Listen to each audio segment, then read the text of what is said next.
অবশেষে মুসলিম নারী সেনা সদস্যদের হিজাব পরার নিষেধাজ্ঞা তুলে নিয়েছে বাংলাদেশ সরকার। এখন থেকে ইউনিফর্মের অংশ হিসেবে মাথায় হিজাব পরতে পারবেন যে কোনো নারী সেনা সদস্য।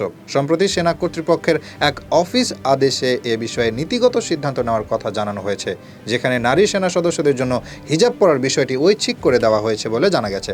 গত 3 সেপ্টেম্বর পিএসও কনফারেন্সে ইচ্ছুক নারী সদস্যদের ইউনিফর্মের সঙ্গে হিজাব পরিধানের অনুমোদনের বিষয়ে নীতিগত সিদ্ধান্ত নেওয়া হয়। সেই সঙ্গে হিজাব পরিধানের একটি নীতিমালা করার কথাও বলেছে এজি অফিস।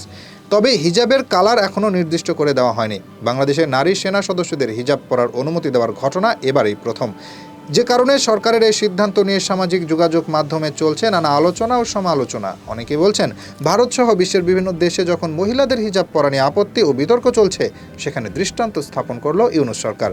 কেউ কেউ বলছেন, নিজস্ব ধর্ম, সংস্কৃতি, ঐতিহ্য নিয়ে বাঁচার অধিকার সব মানুষের রয়েছে।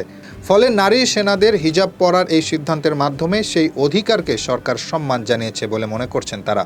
1971 সালে বাংলাদেশ স্বাধীনতা লাভ করলেও সেনাবাহিনীতে মহিলাদের প্রবেশের অধিকার ছিল না।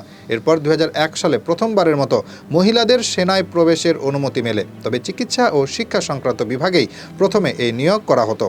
পরবর্তীতে 2015 সালে জওয়ান ও আধিকারিক হিসেবে মহিলাদের নিয়োগ করা হয়। প্রথমে 879 জন মহিলা সেনায় সৈনিক হিসেবে নিয়োগ পান। পরে বিমান বাহিনীতে মহিলাদের যুদ্ধ পাইলট হিসেবে নিয়োগ করা হয়। তবে সেক্ষেত্রে তাদের পোশাক পরিচ্ছদে ছিল বাধ্যবাধকতা, অর্থাৎ কেউ চাইলেই নিজ ইচ্ছে বা সুবিধা অনুযায়ী পোশাক পরিধান করতে পারবেন না। এমনকি ইউনিফর্মের সাথে হিজাব পরার অনুমতি ছিল না।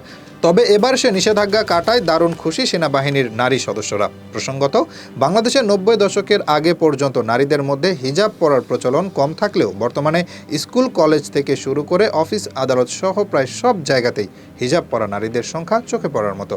কেউ ধর্মীয় কারণে, কেউ নিরাপত্তার কারণে, আবার কেউ কেউ ফ্যাশনের জন্য হিজাব পরে থাকেন।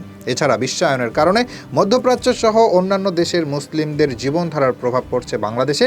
এরই অংশ হিসেবে ফ্যাশন বাজারে হিজাব গুরুত্ব পাচ্ছে।